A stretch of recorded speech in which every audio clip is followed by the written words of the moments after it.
but don't sit back and wait. While other people are reeling from the shock of having to pay 5% stamp duty, when other people are waiting for interest rates to come down a little bit further, now is a great opportunity for you to get out there and find some really good deals.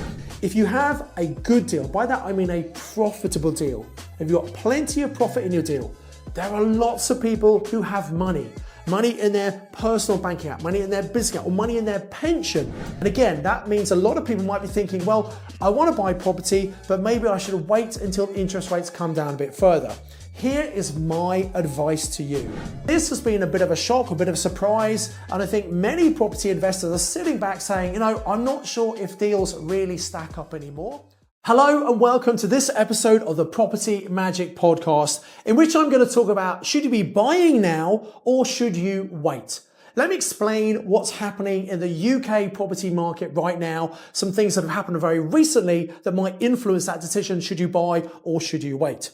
So a couple of things I'm going to just touch on. First of all, very recently, we've had the budget by the Labour government. Some key changes there. I expected to see an increase in capital gains tax, and we thought that might be a disincentive for people to sell. Now that didn't happen. They put up the non-property rate to come in line with the property rate, but at the moment, if you are a lower rate taxpayer and you sell a property, you pay 18% capital gains tax on the gain. If you're a high rate taxpayer, you pay 24%. Now, I think that was a sigh of relief for many people who are looking to sell properties, but I think those rates could well creep up over the next few years. So I think a lot of buyers might think, you know what, now might be a good time to sell my property. So we are in this buyer's market, which is good for us, not so good if you're selling, but great as a buyer, because it means there are more sellers than there are buyers. So that's the first thing. I think there are going to be an increasing number of landlords looking to sell. Another thing that was announced in the budget was the increase from 3% up to 5% of the additional stamp duty we need to pay when buying a second home or an investment property. Now, this has been a bit of a shock, a bit of a surprise, and I think many property investors are sitting back saying, I'm not sure if deals really stack up anymore. So I think there'll be less people looking to buy property because of that. So that is another reason why now might be a great time to actually get out and buy property, because there are going to be less people looking. And I think a lot of people probably sit back and probably wait until 2025, because they'll say, well, things have settled down. And also there's going to be another announcement by the Bank of England. So this week we had an announcement for the Bank of England saying they're bringing the base rate down to 4.75%, coming down from 5%. So that's another good reason that we think maybe we should be buying now. However, I think most mortgage companies expected that to happen and probably already factored that into their prices. So I don't think we're going to see mortgage rates affected that much, but we are seeing another announcement in December, which is going to see if rates are going to come down further. Now, rates could come down further if inflation stays low. Currently, it's 1.75 is the official figure. The target for inflation is 2%, so that's good. It's below the target figure, so we might see another interest rate fall. And again, that means a lot of people might be thinking, well, I want to buy property, but maybe I should wait until interest rates come down a bit further. Here is my advice to you. If you find a property that you want to buy, it's going to take 3 or 4 months for you actually to complete that transaction, because it's taking a long time to get legals done right now and also a long time to get mortgages through. So I recommend now is a great time to actually be going out and looking for property, because there's not that much competition. There are not that many other buyers in the market right now, and yet there are still a lot of people who need to sell their property. Now, this time of year, when people have been trying to sell their property for a long time, emotionally they're thinking, oh, you know what, I just want to get this property sold. I don't want to be dragging into next year, into 2025. And I'd just like to get this property sold so I can sit back and relax and enjoy Christmas with my family and friends. Now, obviously, everyone celebrates Christmas, but the festive period, it's a time when most people take some time off, relax and take stock and look back on the year. And wouldn't it be great if those people could get that sale agreed? So, now is a great time for you to be looking for properties, not only because there's not much competition, but also because the sellers psychologically want to get a sale agreed. Now, unless you're buying cash And you might buy cash if you get a really good low price, but typically you don't really want to be buying cash. You're probably going to get a mortgage. But at least we could find sellers and we could get a sale agreed. We can agree a sale. And obviously, if you agree to buy something, you need to keep to your word. You can't go changing your mind and backing out. So you obviously need to do your due diligence, do your research, only say you're going to buy if you're going to buy. But there's some great opportunities to be agreed and secured before Christmas, before the end of this year, and they will then obviously complete next year in 2025.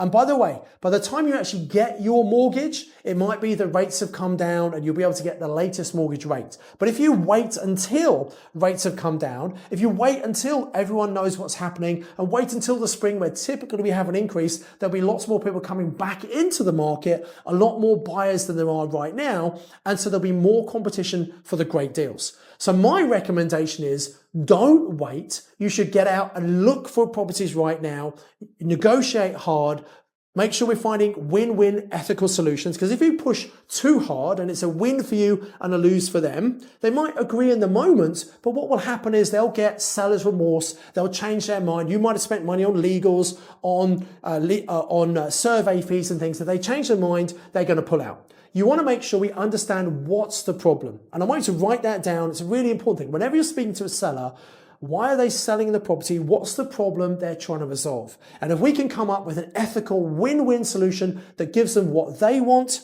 they're going to be far more likely to give you what you want. That might be flexibility on the price, or it might be flexibility on the terms of the deal itself. And right now, I'm looking at lots of properties and securing purchase lease options where I'm not buying them right now. I'm locking in a price now. I've got the right to buy in the future. In the meantime, I'm renting the property out. I'm making a margin, a profit on what I pay the owner and what I rent it out for. So it's a great way of making cash flow on properties you don't actually own using purchase lease options and locking in a price and potentially benefiting from capital growth over the next few years. Now, as you know, if you've listened to this podcast or watched my videos before, options only work when people are selling a property. They don't actually need the money now. So it might be an inherited property. It might be a landlord selling. But as I said earlier, there are so many landlords looking to sell up and get out. And they can agree a deal and an option, instead of taking 3 or 4 months to complete, if you're actually buying a property and getting a mortgage, an option can be done in 3 or 4 weeks. So if we're securing option deals, we can agree those and we can get those done and off their plate and out of their hair before Christmas. So it really depends on the circumstance of the seller, which property investing tool and strategy we use. Sometimes we're going to buy, sometimes we might do an option, sometimes we might use vendor finance. And it's having this toolkit of different tools and strategy we can use in different circumstances. That's how we help come up with this ethical win-win solution. If you only have one tool in your toolkit, a hammer, it's amazing how everything starts looking like a nail. But a hammer may not be the most appropriate tool. Options may not be the appropriate tool. We might actually buy the property. We might do a joint venture. You might be thinking, that's great, someone, but what if I don't have the money to buy? If you have a good deal, by that I mean a profitable deal, if you've got plenty of profit in your deal, there are lots of people who have money in their personal bank account, money in their business account, or money in their pension. And you could potentially borrow that money to do those deals. Why would those people lend you money to do their deals? Well, it's because you can help them make money. Everyone wants to make money, and you can give them a great return on their money, maybe even a bit of a profit share as well. But it's a way of you making the most of this incredible buyer's market right now using other people's money. So how do you do that? Well, you've got to build your network. You've got to get out and meet other people. You should be going to the property investor network meetings all over the country and other meetings. We're going to put a link, by the way, to Property Investor Network below this video or in the show notes. Come along and check it out. By the way, if you've never been to a PIN meeting, it's £25 to attend. You can use the word podcast as a voucher code to come to your very first PIN meeting for free. I highly recommend you do that.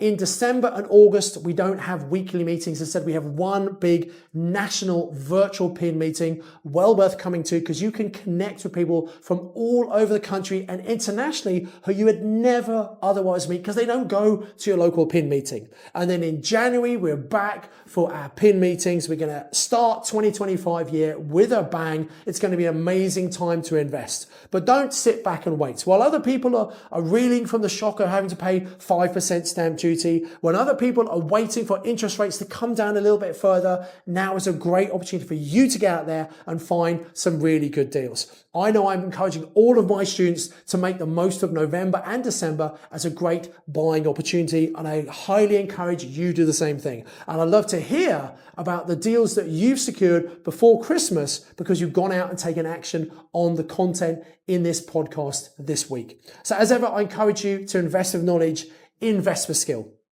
Now, if you're watching the YouTube version of this, I hope you've enjoyed this video. Please like the video. Come and comment below. Are you excited about the current investing opportunity? Also, make sure you subscribe to this YouTube channel, not only to get this weekly podcast that comes out every Tuesday, but also the other videos about what's happening in the property market, the different strategies, the interviews I do with successful investors. And make sure you subscribe to the channel and hit the bell icon so you're notified anytime a timely video comes out. As ever, I encourage you to invest with knowledge, invest with skill. Enjoy the rest of the videos on my YouTube channel.